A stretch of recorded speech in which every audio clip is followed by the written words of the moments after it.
Yes? Where do babies come from? Oh my goodness. Well, see, there's this. Let's get into that.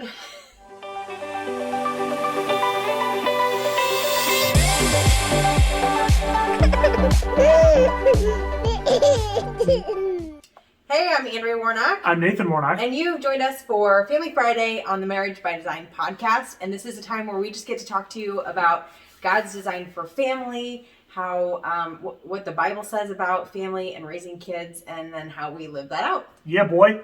So this is what we're going to do today. So we are going to be talking about talking with our kids about sex today. So if your kids are in the room, or if you are a kid accessing this, go talk to your parents before you watch it. But if you're a parent and you don't want your kids to hear what we're going to talk about for the next 45 minutes to an hour or so, then this is probably a good time to bounce them out of there. You know, we're not going to be super graphic, but I mean, Andrea is here, so you never know what might be said. But that's what we're going to talk about today. One cool thing about how we talk to our kids about sex and this episode today is that it was actually requested by one of you specifically, and actually was requested just even within the last week or so. So Doris, thank you so much for suggesting that as a timely topic. And you know, this is a good just reminder to everybody out there that, remember, collaboration and feedback's a big part of what we do on Marriage by Design. So if you have topics that you think, man, I'd really like to hear some more about that, or I'd like to hear about that at all, please don't hesitate to get over to our Facebook page, Marriage by Design Podcast, or you can hop on our YouTube page, Marriage by Design Podcast, and comment in one of those videos as well. I check those every single day, and either Andrea or I will respond. And email will be fine too. marriagebydesignpodcast@gmail.com. So, as you probably saw from the video a little over a week ago, we have changed the format of the show a little bit. So rather than doing shows every day, we're doing kind of our main show Monday and Friday, and then we do a live event on Sundays, which is our chance to connect directly with you guys. Last Sunday, we talked a little bit about the election. It went a little bit longer than we had planned because Andrea just kept going and going and going. Yes, I am definitely the talker in this relationship. I can't be quiet. Babe, I'm trying to talk right now. But that will also come up on Sunday. So as you listen to this video, if you have questions, if you have thoughts, hey, if you disagree with us on something, we welcome all feedback and conversation. You can either comment on the video, or you're welcome to join us 8:30 p.m. Central Time on Sunday evening. Yeah, we'd love that. No doubt. So a part of this new format is we want to spend a little bit of time each Monday and Friday talking about what's the state of marriage and or the family right now in contemporary time, right? We've spent a ton of time talking about what the Bible says, laying the foundation of what we believe and why we believe it. But we want to spend more time talking about things that we have found pertaining to family and marriage. And so we'll start each Monday and Friday with just a short, 10 maybe minute conversation about something we have found mainly on the internets with regards to family. You want to go first? You want me to go first? Sure, I can go first. All right, babe, what do you got? So, I was scrolling social media, and I sent Nathan a picture of this, and I wasn't thinking about the podcast at all. It just is something that kind of stopped me in my tracks, and I was like, oh, that doesn't feel good. Anyway, it was an advertisement, so it was a sponsored ad. And it was for a legal group in our area that was that put up an ad about the big part of the ad said divorce in a day, and then it talks about fast, affordable, without the pain of a lengthy court case. Divorce in a day. Like, this is gonna solve all your problems. Mm-hmm. And I don't think I was stopped in my tracks because I thought that is such a big decision that they're advertising like, let's hurry up and make it and get through it, and then your life will be better, which is a lie. It's not like the grass is always greener on the other side of that. Mm-hmm. There's still pain on the other side of that. There's still struggle. It's not like rainbows and no, but it seems that way at the time. I know, but a lot of times the grass on the other side seems like it's so much better. Right. And so I was just a little shocked by that, but grieved too that it's such a big decision, and we're saying like, hurry up, let's get through it. Let's make the decision and get on so that we can just move on from something that's so, from marriage, which is such a big life decision. Sure. And such a holy thing. Sure. It really devalues it, doesn't it? I mean, it just makes the institution of marriage seem cheaper when it's like, well, hey, just jump in and out of this. Yeah, and I think that's more of the thought that's happening is like, well, it's so easy to jump into and it's becoming easier to jump out of. So not really a big deal if I keep jumping in and out of that throughout life. That's exactly right. But that's a sad perspective. So the idea in the United States of a no-fault divorce, which is what almost every divorce is now, legally, I'm speaking legally, right? I'm understanding there's someone's at fault, right? I mean, if anyone's ever gotten divorced, it's not like they just woke up and said everything was great, but we decided to get divorced. I'm talking about as a legal idea. It used to be and was for a very long time, 150 plus years in this country, you had to have cause to get a divorce, right? It's the same idea as, if your car gets wrecked and you want to bring a legal action against someone for that, you have to have cause to do that, right? You can't just bring sue legal anybody. Action without cause. Right. You have to have a cause.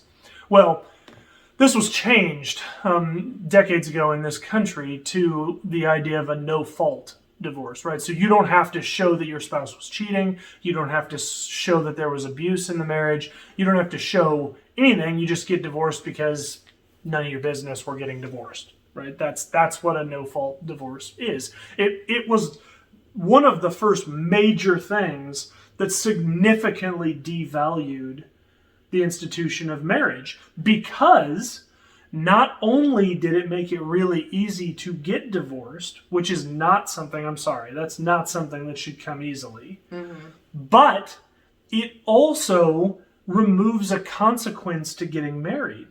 So it was a very real thing that before you got married, you would think about, what if this doesn't work out? And that consequence might cause you to go, I don't think I'm willing to commit to this person because that's going to be a really painful thing to get out of someday. It's the same idea as... Well, that's probably where prenups got, Sure. Yeah. came from. Sure. Right. Yeah. Right. But, now there's no you've all heard, I guarantee it. You've read online or seen in a post or heard in a song or whatever, this idea of, she'll be a good first Mr. Warnock. Sure. Right? Or my future ex-mother-in-law or whatever. Right? Those kinds of things. It's disgusting. But it's because we are devaluing the institution of marriage, and the idea that, hey, no big deal if you want to get divorced, we can get that wrapped up in a day on the cheap, that just further devalues that. Thanks for bringing that up. All right. I have, right here in my hand, my hot little hand, an article from Guardian.com. And if you hop over to our Facebook page, it's Marriage by Design Podcast, you can find, I posted this up earlier in the week, so scroll back a couple days. Good call, babe. So here is the title of this article. I'm not going to read the whole thing. I'd love you to just think, maybe with your spouse, about how you feel about this. But here's the byline, and then I'm going to read through a couple pieces and we'll just talk about it. It's called, I Wanted to Meet a Mate and Have a Baby Without Wasting Time. The Rise of Platonic Co-Parenting. The subhead is, they're ready to start a family, but can't wait for the one. As, quote, mating sites boom under lockdown, we meet those hoping for a better way to raise a child. This is an article by Deborah Linton. I mentioned it's in The Guardian, which is a newspaper of record in the UK. Mm-hmm. So I'm going to read the first couple paragraphs to give you a flavor of what they're talking about here, and then we'll just read a couple of little snippets and talk about what you think about this, babe. So it says, quote, when Jenica Anderson and Stephen Duvall clicked on one another's online profile on madamely.com, tagline, a new way to family, neither was looking for romance. They were both in their late 30s, and their short bios indicated that they shared similar views on health and education, had solid incomes, and were searching for the same thing: a non-romantic partner to have and raise a child with, a co-parent. Anderson, 38, a geologist from Montana in the United States, had matched with and spoken to 10 different men, mostly via so-called mating sites, matchmaking sites for people who want a baby without a romantic relationship. When she had her first phone call with Duvall from Vancouver, Canada, in spring of 2019.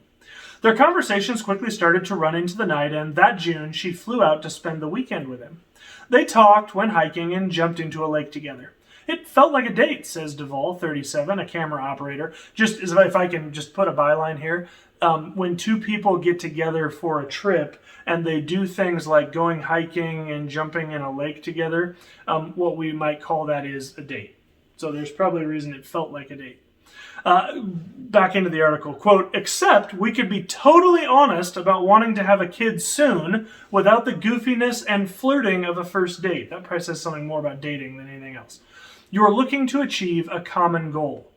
In a world where biological science and equal rights have diversified ways to start a family, platonic co-parenting, the decision to have a child with someone you are not romantically involved with and, in most cases, choose not to live with, remains a relatively new phenomenon.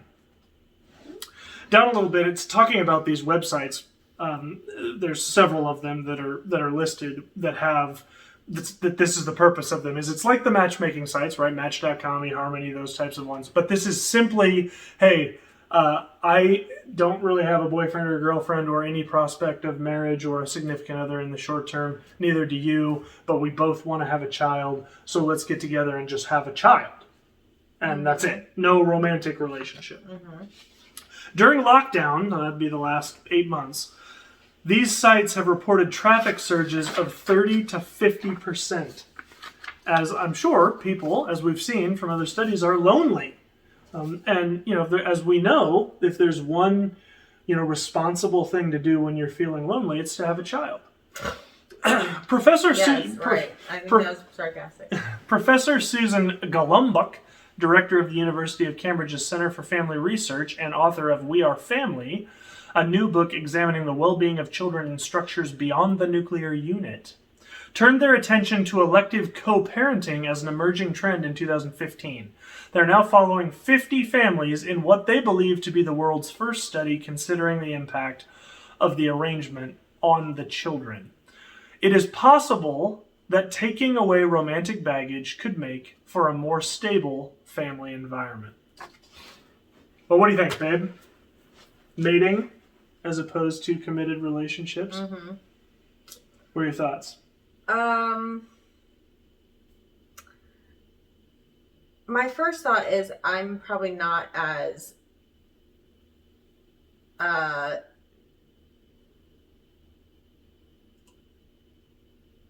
ruffled. My feathers aren't as ruffled as yours are about this, because I think this happens a lot, just not through dating sites. There's a lot of pregnancies that happen where there was really no intention for the two to ever be together. You're talking about like the hookup pregnancy. Yeah, maybe. I think there's a lot of that goes on, and so it's not really something new to our society, and so I think maybe because it's just kind of like this already happens. My feathers weren't quite as ruffled, but the fact that we're trying to create homes that are split homes from the beginning for these children is surprising and sad. I'd be interested in the research to see what the research comes out of as. I know she's only been researching these types of families for 5 years, so we don't know. But it's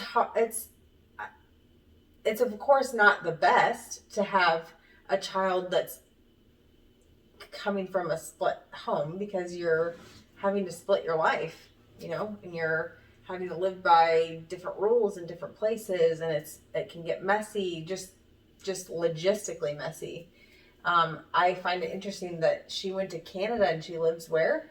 Montana. Okay, how are they going to make that work with a child?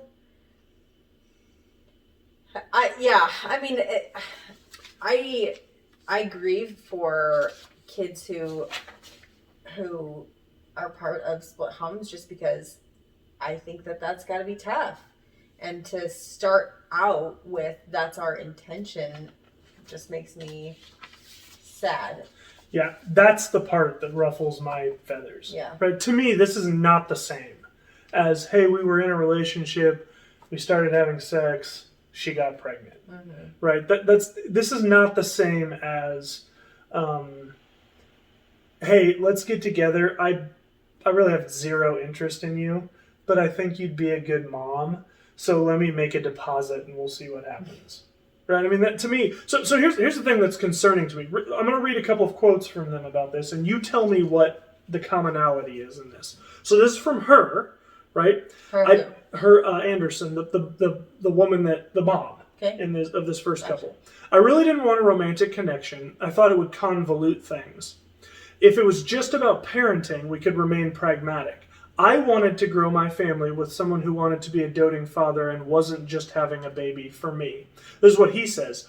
I wanted a child to give life more meaning. A lot of people I know are married to their jobs, he says. I hoped that maybe I'd find romance eventually, but for me, it was time to start a family. If we go down to... It's just the thought of having a child to suit your needs is shocking. See, I think, to be honest with you, I think that's what's disgusting to me. Is to me, just being super honest, this whole I, me thing, the problem is what doesn't come in to consideration ever is the child and what the well-being of the child is. See, this is beyond dispute now that the best situation for a child is a biological mother and a biological father in a committed relationship loving each other, right? That doesn't mean that blended families don't work. They do. Praise the Lord that they do. So don't misunderstand me. But the truth of the matter is, the fact remains that there is a best for a child. Now, that doesn't mean that divorce and these things don't happen, and we try and make the best of it, right, as informed by the Lord, and try and suss out his best in those situations, right? And Family Life's Blended and Blessed does an amazing job of pouring into blended families. But my point is, even that's different, right? Where, hey, we tried to make it work, it didn't work, and I'm not saying divorce is okay, because it's not. But for purposes of our conversation, it's different when, hey, we tried to have this loving, committed relationship. For whatever reason, we got a divorce. Now here we are. Mm-hmm. It's different to go into it going, hey, we have zero interest in what is undisputedly the best for this child. We just want to have a baby because that's what we want to do. For our own interest. That's right.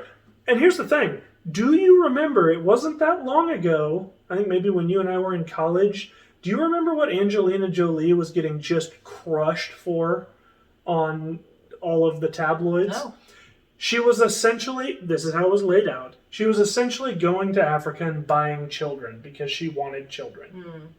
And people were just crushing her for you can't just go over there and just buy a child because you want a child. Well, apparently, for $100, you can join a site whereby you can buy a child. And that's, I think, what felt so disgusting about this to me.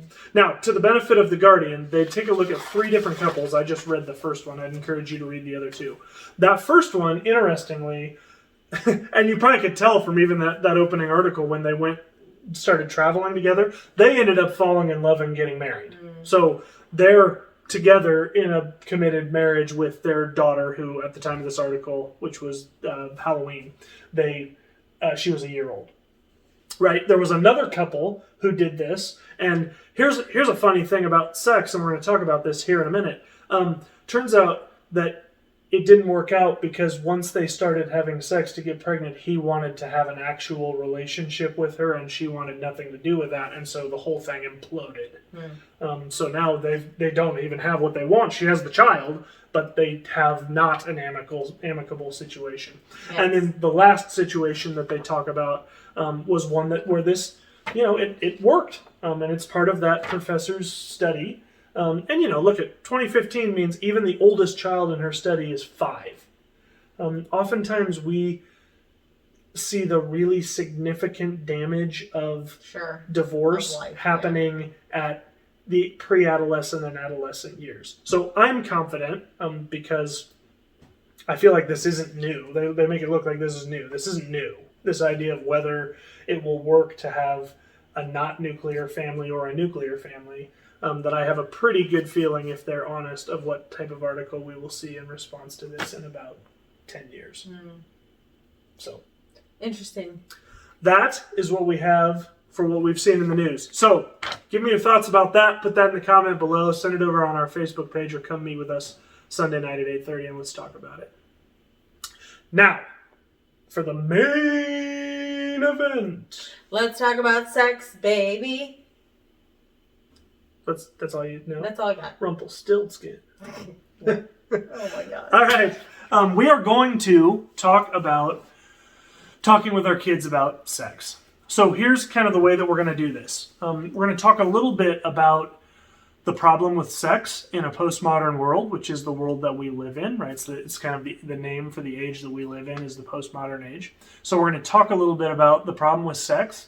We're going to talk a little bit about what our responsibility as parents are. If you want more information on that, I would encourage you, please join us next Friday, because we're going to talk entirely about our responsibility as parents, what that responsibility looks like, what we're to do. So you're going to get a little preview of that tonight when we have that conversation. Then we're going to talk really practical. What should we as parents do when we talk with our kids about sex? When should we do it? Why should we do it? How should we do it? Those are kind of the main things that we want to talk about. And look, we're happy to admit, as we always do, so if you're catching us for the first time, our kids are 10, 5, 3, and 9 months. So we have talked with Jackson about sex, our 10-year-old. And Ryan, who is 5, we have not breached the subject with her yet, but we'll probably not wait until 9, which is when we talk to Jackson, because, as we're going to talk about in a minute, it varies child to child, as well as varies by the gender of the child. If it's a girl or a boy, because the reality of the matter is, there is, like it or don't like it, there is a gender in this country that is more objectified sexually than the other. And as we're going to talk about, a big goal of talking with our kids about sex is helping to build safeguards in their mind from the realities of sex around them. Right. So, babe, yes. What's the problem with sex now? I mean, why does this even, why not just sit down with our kids once they start dating someone seriously? Oh my gosh. And we can talk to them about sex at that point. Why don't we do that? Well, probably because if we did that, we'd be totally losing credibility with them, because they've known about sex for a while by that point. In this age that we live in, you drive down the street and you see things on billboards that 30 years ago you could only find in a magazine that was covered up by, a black cover. That's right. In the grocery store. That's right. So quote, sex is all around us. Yep. It's on billboards, it's on commercials that we don't have any say over. Mm-hmm. It's on TV shows, in movies. It's on these things, Yep. our devices that we're carrying around with us all the time. Yep. You know, sex, insinuating sex, naked bodies, nearly naked bodies. Yep. It's all around us. Foreplay. Yeah. And it's really bombarding us. And I think we don't even recognize it because we've become so used to it. Yeah, desensitized. For sure. Very much so. So our kids, by the time they're getting to a dating age, because of all that and technology and all that, they've already got a pretty darn good idea of what's going on. Right, and if you don't believe me, I'll hit you with a few statistics and a story from a child psychologist that we had an opportunity to speak with about this exact topic. And what she said was that it used to be if a child under 5 was either talking about or role-playing, right, an oral sex act, right, that there was a over 90% chance that they had been sexually abused, that child, right? So a decade ago, that was the statistic. Under 5, if you're talking about or role-playing as kids do, like on a baby doll or whatever, an oral sex act, there was over a 90% chance that they had been sexually abused. 10 years later, she said exact same thing, under 5, talking about oral sex or role-playing oral sex, less than 30% chance that child had been sexually abused. So what changed? I mean, that's a swing of 60 percentage points, almost a near certainty of sexual abuse to less than a third chance of sexual abuse. And she said what changed is this is all around kids. It's not uncommon, even in commercials or little ads that pop up on the computer of, a commercial where a couple's in bed and then, his head or her head disappears under the bottom of the screen, under the covers. Even little kids aren't stupid, right? There's only a few things under the covers that are interesting to a 5-year-old, right? So they can put 2 and 2 together of, he's either going for her midsection or her toes. I'll make an educated guess. Right? And that's what she was saying is, kids have now been exposed to insinuation and innuendo so much at a young age, even those that haven't seen overt pornography, but they have begun to understand how these things work. Right. Plus, we just talk about sex more in general society than we used to. And I'm talking about in more of a crass way, right? So, little kids that have older siblings, it's definitely a possibility, if not a likelihood, of hearing older siblings making jokes about, sexual things or comments about sexual things. Sure. And again, that influences kids at a younger and younger age. Right. I found just a couple of statistics that I found online that I found really interesting. So one said there was a study that found that 15% of youth aged 12 to 17 reported intentional pornography exposure within the past year. 15% of all 12 to 17-year-olds have been intentionally exposed to porn in the last year. Now that intentional exposure means someone else intentionally showed it to them, right? They weren't trying to search book on the internet and accidentally searched boob, right? I mean, this is someone that said, hey, look at this website, ding, right? 15% intentionally exposed to pornography. They weren't trying to look at it. It was shown to them proactively. We can share as just anecdotally that a huge number of the couples that we spend time getting an opportunity to talk through and process, their lives and their upbringing, almost invariably, the man was exposed to pornography at a young age through no intention of their own. And when I say young age, I mean typically 10 or under. Where someone had, this is going to make us sound really old, but when they were a kid, someone had a magazine hidden under their mattress and they said, hey, look at this. Or, more shockingly, their buddy's dad or their dad had a stash of pornography that was sitting somewhere in public view and they caught onto it. Right now, fast forward to today's age, we've got a lot more people being exposed to pornography intentionally because they're spending a lot of time on internet-connected devices and they either stumble across it accidentally or there's an entire industry of people out there that are just trying to get kids to look at things they shouldn't be looking at. Right. That's just real, right? Search the FBI's website for that. That's what happens. A U.S. study of nearly 1,000 adolescents reported that 66% of males and 39% of females had viewed online pornography. This study made the comment, pornography exposure in children less than 10 years of age is relatively unexplored. That's not entirely true now. We have seen studies where the average age that a person is first exposed to pornography is now under 11. So at some point while our kids are 10, by the time our kids reach 11, right, they've surpassed the average age by which a child is exposed to pornography for the first time. We'll come back to that because that's an important reason why we did what we did with our son.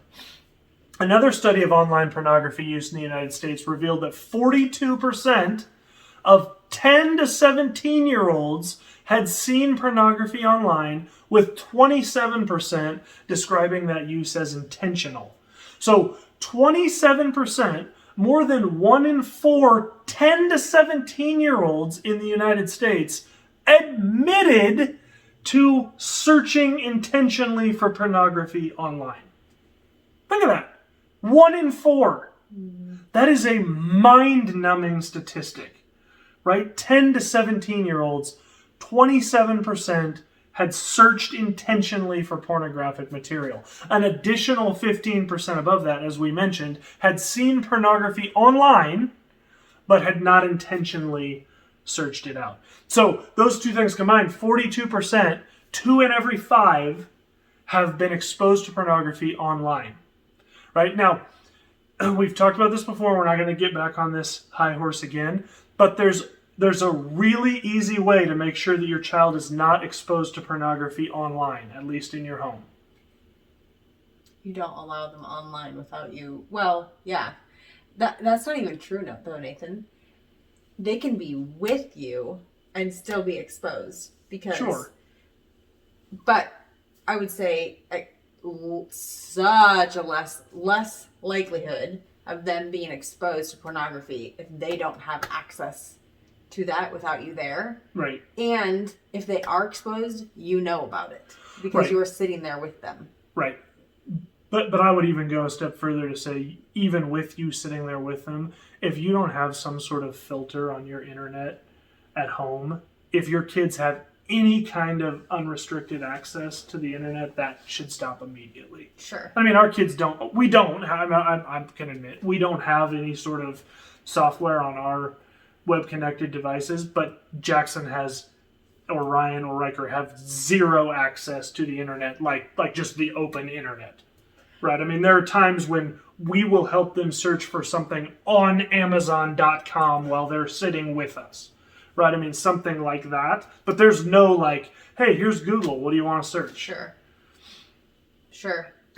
But I will say, I've heard the stories where parents are sitting with their kids, they're looking for something, and then something comes up that totally unintended, they weren't searching for, the parent was sitting there, nobody was doing anything wrong, and that comes up. Sure. Yeah, I agree. That does happen. Yep, no doubt. Okay, another study in the United States, this is kind of the last statistic before we kind of start talking about parental responsibilities. Another study in the United States reported that 54% of boys and 17% of girls between the ages of 15 and 17 years old reported intentional online pornography viewing. And then it goes on to make a point that I found was really interesting, which is that those that lived in, so it switches over to the European Union, and it says those that live in more progressive countries, liberal countries, the amount of them that were, one, exposed to pornography, and two, intentionally seeking it out, increased depending on how liberal the country that you lived in was. So it is interesting. So while they didn't do the study in the United States, that would be like saying if you live in a very liberal state like California, your likelihood of your children being exposed to pornography or getting sucked into looking at pornography themselves is much higher than if you're in a more conservative state like Utah, right? Say, for example, or whatever. So I found that really interesting because the reality of the matter is the people that surround your children matter with regards to your children. And we should be thinking about that as parents. They do. Yeah, so waiting till dating age, or we even heard waiting until marrying age or whatever. I was just telling you a story about that. I know. To talk to your kids about sex, you really lose moral authority a lot. You really do. When you wait because they already know or they know a lot, and they may have access to a lot of things or accidentally come upon a lot of things that you'd be shocked that they know about. Mm-hmm. And for you to then be trying to jump in with, oh, hey, let me tell you about this. They're like, you've hidden the ball from me this many years. You know, you didn't want to talk to me about it back then. Sure. I know. I don't need to talk to you. Sure. You know, you're irrelevant. Yeah, that's the danger, right? Of becoming irrelevant from the standpoint of being able to speak into our kids' lives. Not to say that that's going to be everybody's response, but that's the danger of it. That's right.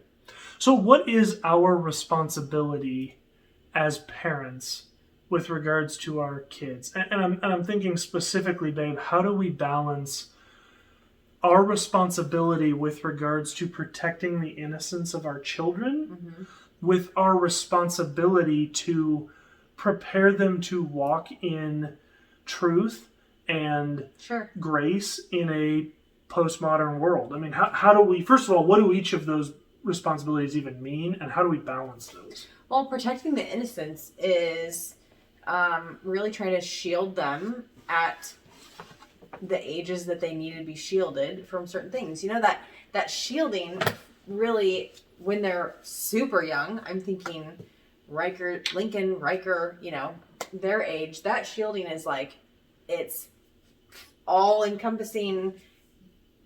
We have a tight shield going on. They don't have time with anybody that I don't know really well. Yep. They are extremely vulnerable. So that shield is wrapped super tight around them. And then as they get older, you have to be willing to let go of that a little bit and back away with that shield some, but not completely either. But particularly when they don't have the voice to use, that shielding of their lives is so important to protect their innocence. Yeah. And then I believe that as a parent, with helping them to understand the world we live in and helping them to understand things like sex and the goodness of it and the dangers of it, you know, at appropriate ages, that helps to protect their innocence. Just because you're telling them about sex doesn't mean that they've lost their innocence or that or anything like that. You know, you're sharing with them a beautiful gift that the Lord has given us, but also letting them in on why we have to be so careful with certain things, and letting them in on kind of the inner circle of knowledge of some things. So I think that's important as they start having a voice. To be starting to, and then the shielding comes off a little bit, you know, the protection comes off a little bit because they need to start learning when they need to use their voice, when they need to speak up, when they need to That's right. walk away, when they need to talk to you about that, because they know. Right. Like, then they know what sex is. They know what the dangers are. They know what to talk about. Whereas those young ages, when they have no knowledge, no voice, they're super vulnerable, and Right. and that innocence has to be protected. Right. When we see in the Gospels, we see Jesus in a couple of different places bring children around him. Mm-hmm. Right. Jesus loved kids, and when he talked to the disciples, he would talk to them about the innocence of a child. Mm-hmm. Right, and approaching our relationship with the Lord the same way that a child looks at their parents. Right. There's an innocence to that. They just trust. Yeah, right? I was going to say, think about innocence. It's that the innocence is thinking everything is good. Right. Everything and everyone is good. That's right. So I'm always reminded of a story when Ryan was first starting to walk, and I would put her on the coffee table, and she would count to 3, and then she would jump. And I would catch her, and she'd laugh, and then she'd crawl back up there and do it again. And so we'd done that 2 or 3 times, and I walked into the kitchen to say something to Andrea, and out of the corner of my ear, I heard her counting, and then I walked back out there right as she jumped without me standing there, and I managed to just get to her in time. But I thought, that's the innocence. She doesn't even need to see me to know I count to 3, and then I jump, and then my dad catches me. Right? That's the attitude that we want to have towards Christ. But, and we need to foster that innocence in our kids, right, and protect that, because the world wants to steal it. Right. As quick as they can. Right. Right. And we see this when we talk about education, over the next, here in a few weeks, we want to talk about that specifically, because that's one of the biggest detriments of the public school system right now, is intentionally trying to steal the innocence of a child under the guise of preparing them for life. Yeah. Okay. The other side of that, then, you can find in Proverbs 22:6. It says, "Train up a child in the way he should go, and when he is old, he will not depart from it." We are called to train up our children in the way they should go. And oftentimes we read that verse and we immediately spiritualize it, right? We should train our children in how to pray and who Christ is and their relationship with him and laying their life down before him, and they should do that. But we also need to train our children practically in the ways they should go. And the realities of the world around them and the dangers around them. And that really leads us into, when do we talk with our kids about sex? Because when you and I were really talking about, okay, is Jackson or is this the right time to talk to him? He was 9 years old at the time. And for us, we were trying to balance, and then give me your perspective, babe. We were trying to balance, okay, is this going to, what does he know, right? Because for us, we preferred to have the conversation with him and have it be the first time he's ever heard about sex, ever. Right. That would be our preference.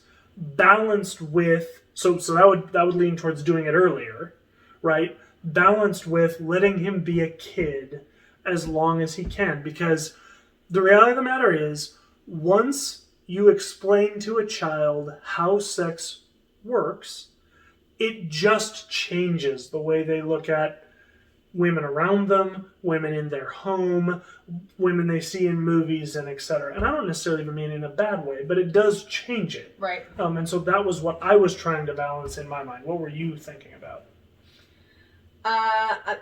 I was thinking, definitely a lot about, I don't want to change his perspective on life. Right. He doesn't even know any of this, and then as soon as he finds out, how's that going to change his perspective? And Sure. For him, it was like, great, like, okay, great. We didn't see any change, like major change, like,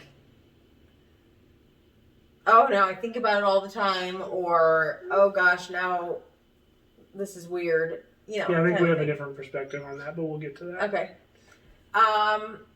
So I was a little bit nervous about that. I also didn't want to tell him at a too young of an age where he can't keep his mouth shut. Yeah, that's another part of it. With friends, Yep. because that's not his role. To talk to his friends about sex. Right. Yeah. At that age, their parents should be telling them, and you need to allow for that time. So those were some of the things I was thinking. But yeah, I'm wanting to get to him before anybody else did too. Right. So that the first he was hearing about it was from his parents. It was kind of like, hey, we're open with you. Yep. We want to be always talking about these things with you. We don't want to hide things from you unnecessarily. And we want you to make sure you know the truth. Right. Not whatever some other 10-year-old is saying. Exactly right. Yeah, and that was really where we came down on it. Was, hey, he's late 9, almost 10. It was a couple of months before he was going to turn 10. And that shielding is coming off. I mean, not totally, but we don't shield him as much as when he was 3-4 years old. Right. Yeah, and I think one of the control, we're losing some of that control. Right, and the importance, and I can't stress this enough if you're watching this, you want to get the timing right, but if you're going to air, I'm a strong believer in that you want to air early as opposed to later. Because whomever talks to your child about sex first, there's going to be a level of authority in your child's life with regards to that topic. And that doesn't just relate to sex, right? That also includes politics, drug use, addictions, all that kind of stuff. You want to be the first one to talk to your kids about that because you want an opportunity to have the first word, right? Initial impressions are lasting impressions. Yeah. And you want to show your kids, like, hey, you're growing up. Right. And I'm proud of you. And we I trust love you you. with information. Right, and we want to enter into a conversation with you that is frankly a big boy or a big girl conversation. But if that's not your situation, if you are like, oh my gosh, my kid is like way older than that and I've never talked to them about sex, or I know my young child has been exposed to some sort of sex talk and it wasn't with me or a parent or whatever, I would really encourage you to pray a lot, go to your child and say, I'm so sorry. I have not talked to you about this yet. And I know you know some things, not in a judgmental way, but in a like, can you tell me what you know? Yeah, let's talk about it. Can we open up this conversation? I really want this to be something that we can talk about. And totally, I want to make sure that you have the proper information. Yep. And let's go from there.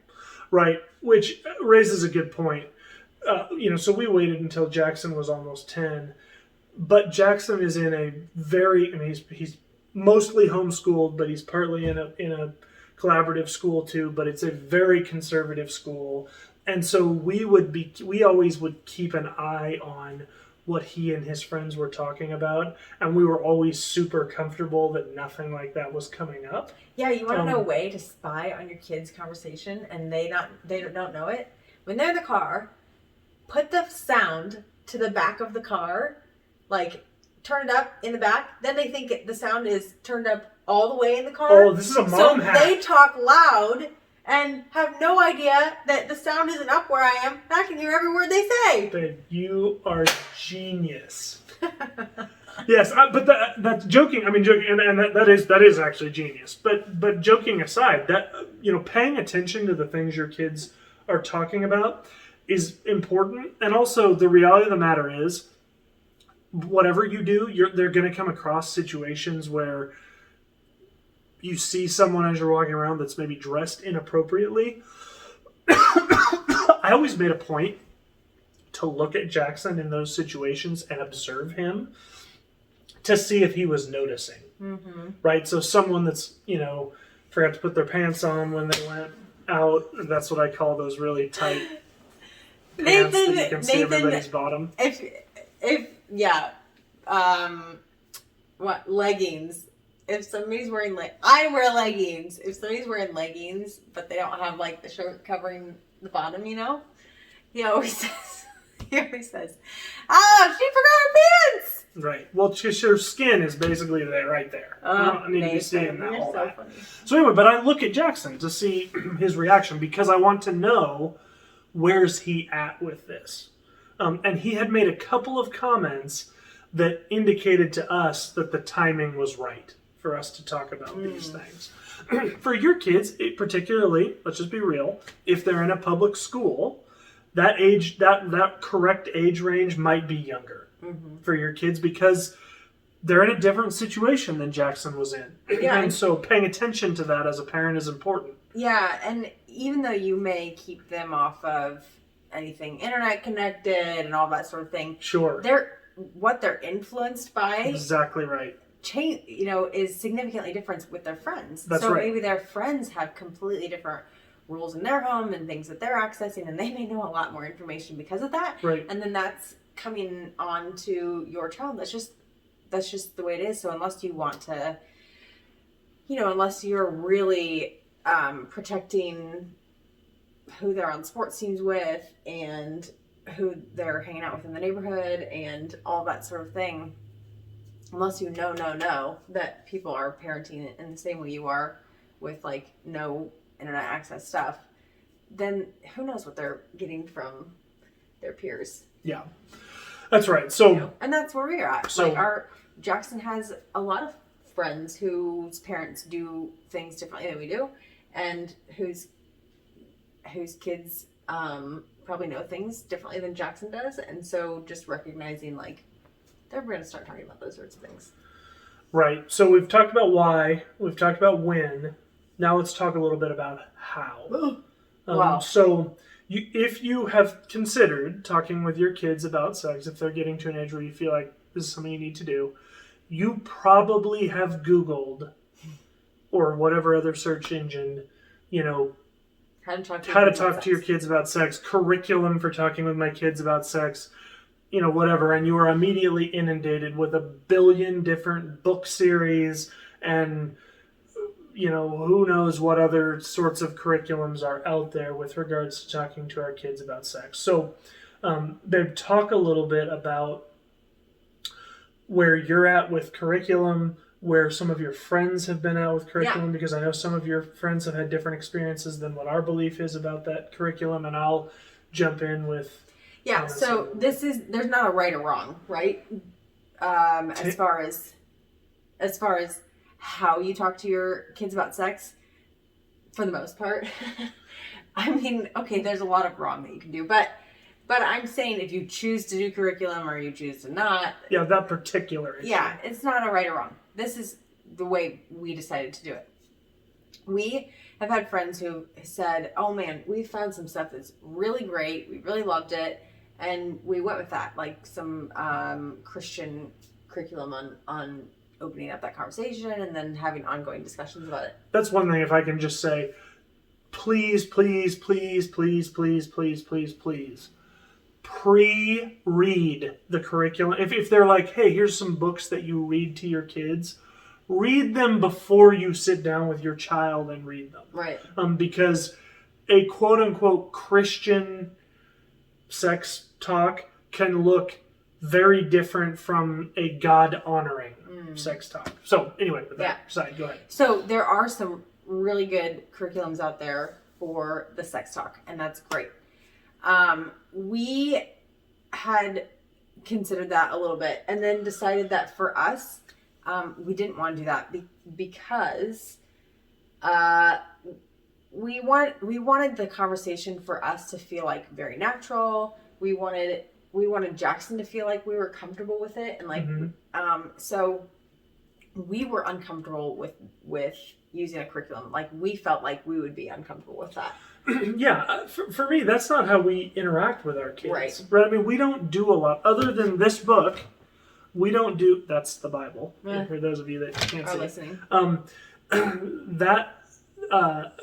We don't do a lot of like book studies with our kids. Yeah. So I think part of our feeling was if all of a sudden we sat down and we were like, hey, Jackson, we want to talk to you.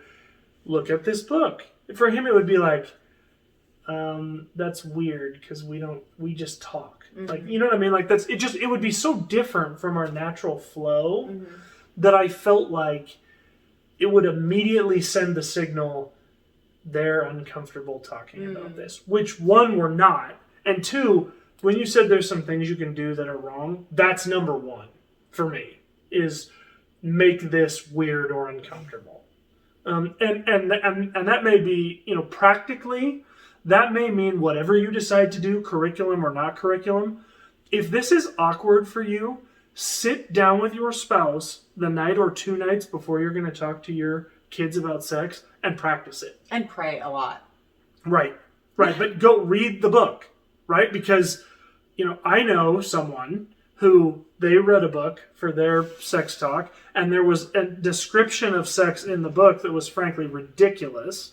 And what this person remembers from the sex talk is that their dad was doubling over laughing because of what was written in this book, right? And praise the Lord, the message got through, right? Because they were, attacking it as a family, but it was silliness, right? I mean, it's sex, right? We can say sex. We don't have to call it whatever euphemisms. God calls it sex. We can call it sex. Right. But the awkwardness can easily overwhelm the seriousness of the conversation. Yeah. So we just started, we have a lot of conversations with our kids.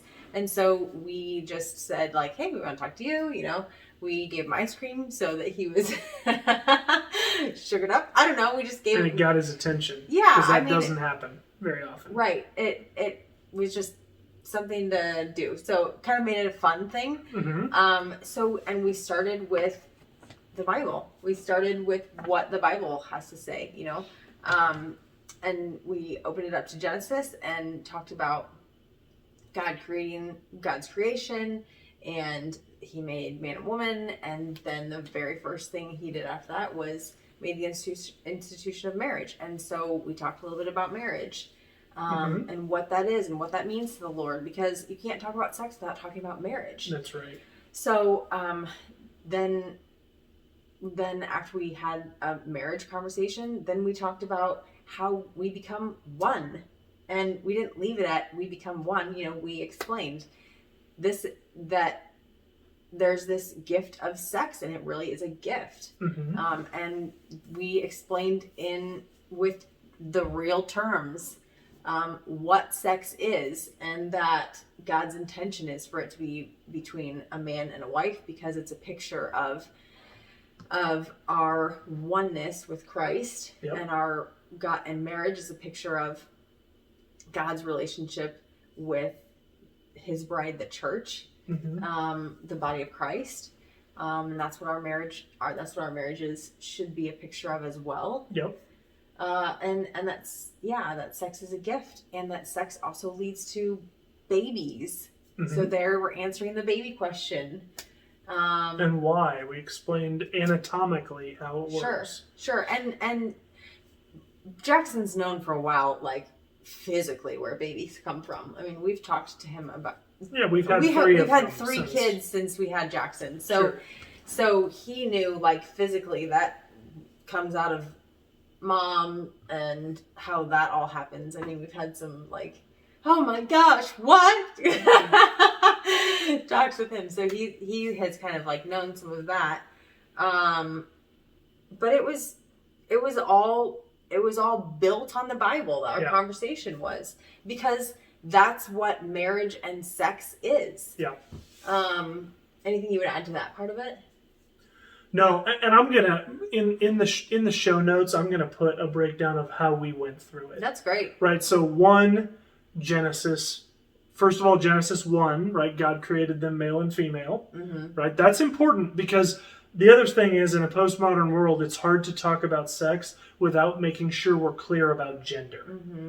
Right? God made people male and female. That's it. Right. He didn't make them cisgender. He didn't make gender fluid. He made them male and female, period. And he did that for a reason, as we see then in Genesis 2. Right? Yeah, and I will say, the night that we talked to him about sex, we did not talk about a lot of the things that we could have gotten into, like correct, homosexual relationships and all that sort of thing. That has come since then. Right. Of his own thinking about it. Right, because as he's thought about it, he's asked us questions, or as we happen upon these sorts of things, we have an open door with each other to talk about some of these things.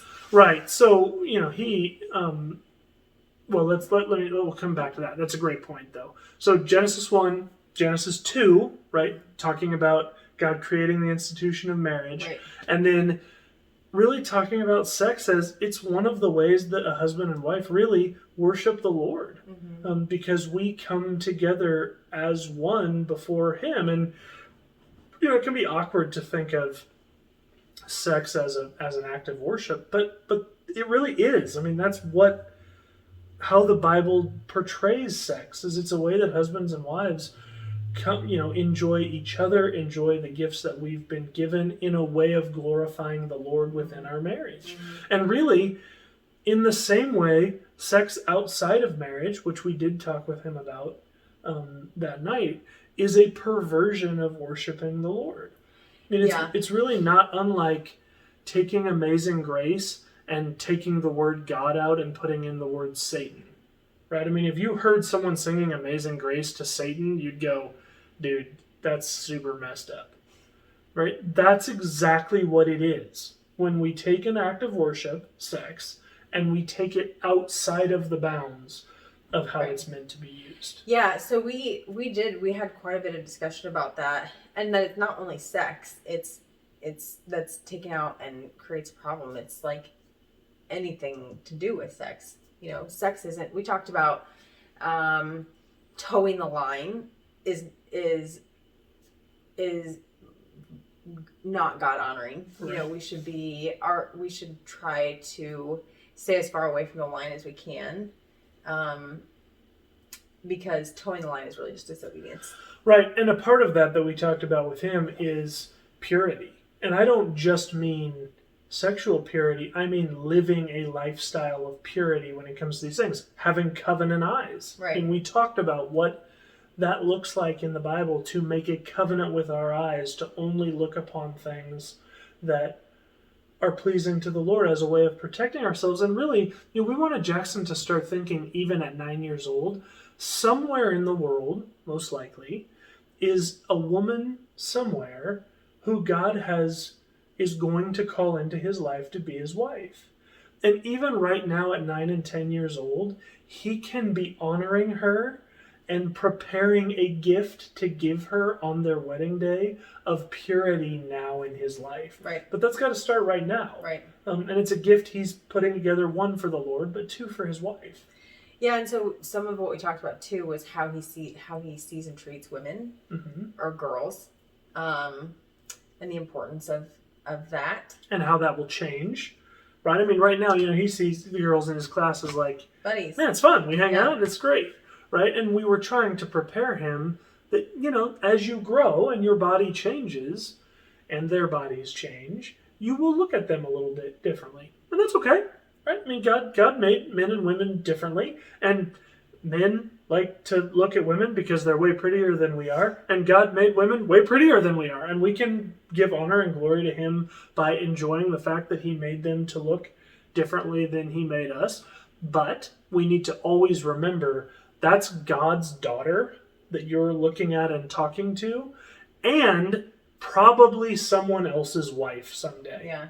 So when we're talking to someone, we need to honor them as a daughter of the Most High God, and honor them as potentially one of your buddy's future wives. Right. Right? In the way that we treat them. Yeah, and so then, one thing we talked about was sex outside of the bounds of marriage, purity, talking about, fire in a fireplace is great. Take fire outside of the fireplace and you set it on the couch. That's not down. Great. Right. It's burning the house down. Yep. And that's like sex. That's great. Really good. An analogy that my mom used when I was younger and has always stuck with me is sex can be like a roller coaster. It's very fun. It's a great ride, but there's a harness. Right. There's protections that are put in place on a roller coaster to keep you safe so that you can enjoy the ride. That's right. And God's protections for sex inside of marriage, I mean, only inside of marriage. That's the protection for sex. Right.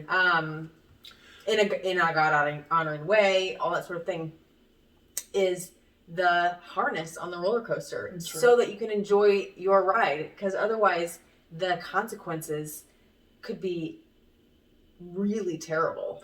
Right. So once we felt pretty comfortable that he understood, how sex works, and throughout we're stopping and saying, do you have any questions about that? Yeah, are you understanding? Right. What are your thoughts? And really, for the most part, till the end, he didn't have any questions at all. And we'll get to what he said at the end in a minute. But really didn't have any questions. He was just listening and eating his ice cream and thinking about what we were saying. He was attentive. There were a couple of times where he had a look on his face like, say what? Right? But he was attentive. So once we felt like he understood physically how sex worked and what God's plan is for sex, we moved to how sex has been perverted by the society around us. And really that focused on two things. One is trying to make sex seem okay outside of marriage, which you did a great job talking about just a minute ago with the fire analogy. That's perfect. And the second one is how there are people that video or take pictures of themselves having sex and put those things up on the internet for people to look at, or in magazines or whatever. It's called pornography. And then asking him, do you think that's honoring to the Lord? And we asked him, have you ever seen anything like that? Right, which was my next, that's exactly right. Sorry. That's good. And so he processed through whether that's God honoring or not. And he thought through if they're having sex outside of marriage, then that's definitely wrong. But what if it's a married couple videoing themselves having sex and putting it up for other people to look at? And he processed through, that's not for other people to see, right? That's something they do within their marriage to honor the Lord. That's not for other people to see. And we talked through, but because men are created more visual, and women are not completely off the hook, because the amount of women that are intentionally looking for pornography is growing rapidly, but this plays on a desire of men to see physical beauty. So part one of the ways we were created. And talking through with him about that and how addictive that can be and how it can really ruin your life. And then we followed that up with, have you ever seen something like that where you saw someone online that didn't have clothes on, or that was doing something you didn't understand? Or someone that wanted you to see that, or send you something, send them something, or anything that makes you feel it was like in any way sexual and uncomfortable, maybe, or whatever. Right. And he said no, that he had not. And we asked it a couple different ways just to make sure. Because if that were the case, then we want to take an opportunity to pray over him and walk through what that experience was like with him, process that. Yeah, because at these young ages, they're not really understanding what's going on, right? So if there's been some exposure in that way, they're not processing it like a 30-year-old. Right. They're processing it as a whatever-year-old they are. And that's way different. Right. Yeah, that's exactly right. And then we also wanted to talk with him about what our expectations are with regards to him as far as if he were to ever be exposed to that in the future. Empowering him that he has the strength to walk away from that if someone he's around wants him to see things like that, for him to make it very clear to them that is inappropriate and he wants nothing to do with it, and then immediately find an adult. Preferably Andrea and I, if we're around. If he's at a friend's house or whatever, then an adult authority there. Whoa. Yes. Wow. But we want to empower him and encourage him. This is critically important. Yeah. And then we let him in on the quote secret of why are we so careful with his technology? Why are we so vigilant about that. And for him, I think that was like a big eye-opening moment where he's like, oh, my parents make sense now. Right. This makes sense. They're not just trying to be boring and take away my fun. For him, I think that was a pivotal moment to understand this is why they're so, this is a big reason why they're so careful with technology. Right. Yep, that's exactly right. So then after that, we wrapped it up. We did not talk about a ton about what is and isn't appropriate in a dating relationship, right? Yeah. So my point is we didn't talk about the specifics of sex other than vaginal sex, right? We didn't dive into talking about oral sex or anal sex or any of those things. Doors will be opened, but they didn't need to all be opened right then. Right. So what's my point in sharing that? Don't feel pressured to cover every single facet of sex immediately, right? Kick off the conversation and then be diligent as your children grow and mature of revisiting these things as they're appropriate. So, that's kind of the main thing there. Mm-hmm. So how did it go? Well, at the end, we asked him if he had any questions. And his response was, yes. I do have a question. And so we were like, oh, okay, right. He was like, okay, so, when you have ice cream in an ice cream cone, why is it that when you flip the ice cream cone over, the ice cream doesn't fall out? That was his question. And so we laughed and we answered his question, I guess, kind of. But it was kind of God's little nod to us of, you did this at a good time. Because it's not completely overwhelming his entire thought process. He's seeing it as like, okay, I'm sort of in on something that I wasn't in on before. That's great. I understand it. I actually have other pressing matters regarding ice cream and ice cream cones. And he has asked some questions. He has. Since then. He's asked. I mean, he's asked here and there. Right. And again, he's at an age where he asked me later, okay, so are you telling me the only way to have babies is by having sex? And I said, well, yeah, that's the way that the Lord provided us. And he takes this big sigh and he sits back, and we're in the car. He sits back in his chair and he goes, well, fine. I guess if my wife wants to have kids, then I guess we can do that a couple of times. And I laughed out loud because it's so sweet and so innocent that he's willing to sacrifice for his wife so that they can have kids. But then I told him, well, look, man, I can confidently say the Lord has some woman out there for you that you are going to want to just have way more sex with that woman once she's your wife than every once in a while when you guys want to have a baby. And he kind of wrinkled up his nose at me and he just shrugged and goes, okay. Yeah, but it's been fun. Right? I mean, then, he asked just the other day, he asked me, Dad, with all the kids you guys have, when do you and Mom ever have time to have sex? And I laughed and I just told him, well, we have made it a priority. And, we find time. And he kind of had this note, because there are times when Andrea and I will be like, all right, kids, here's your lunch. We're going to go to Bible study. We're going to go upstairs. And, we'll lock the door, and there are times when they check the door and it's locked and, whatever. But I think there was this light bulb going on in his head without it being gross, that it was like, oh, I get what's going on here. So, again, it's sparked conversation, and the fact that he's been willing to ask questions is heartwarming. Yeah, frankly. I'm thankful. I'm very thankful for that. Right. Yeah. Anything else, babe? Yeah. I feel like I'm a broken record, but it just cover this in a lot of prayer. Right.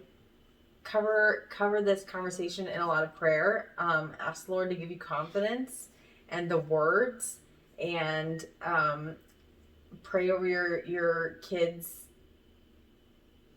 sexual purity. Yeah. For all the years to come. That's right. It's good. And our kids are gonna mess up. And our kids are gonna, not all of them, and it's not 100%, but there are kids that are gonna mess up, and there are kids that are gonna be not what you hope for, make choices that are not what you hope for. But if our identity is in the Lord, and we just focus on the Lord, we can be confident that we get to keep praying for them, and we are just serving the Lord in what He asks of us, and He can make that right.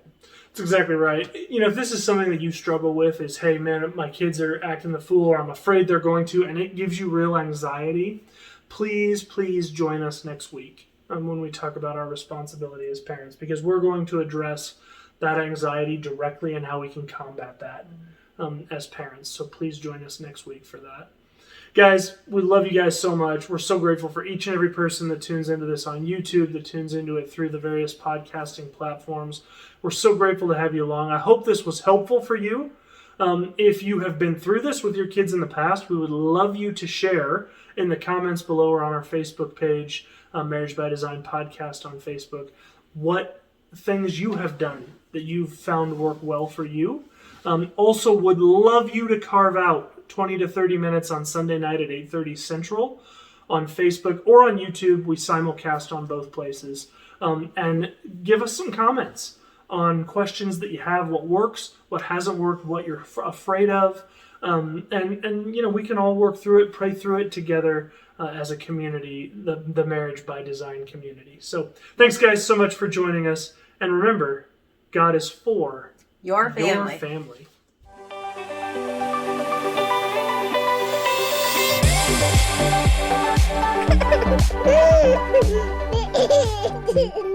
Thank you for tuning in to Marriage by Design. We would love to connect with you, especially if there's some way that we can pray for you, or if you have some questions regarding anything that you've heard on our channel. You're welcome to email us anytime at marriagebydesignpodcast@gmail.com. Otherwise, you can check us out on Instagram at Marriage by Design Podcast, or on Facebook by searching Marriage by Design Podcast. Don't forget to subscribe to our podcast so that you can find out right away when new content drops. Finally, if you want to see us face-to-face, all of our podcasts are released in video-on-demand format on our YouTube channel, Marriage by Design.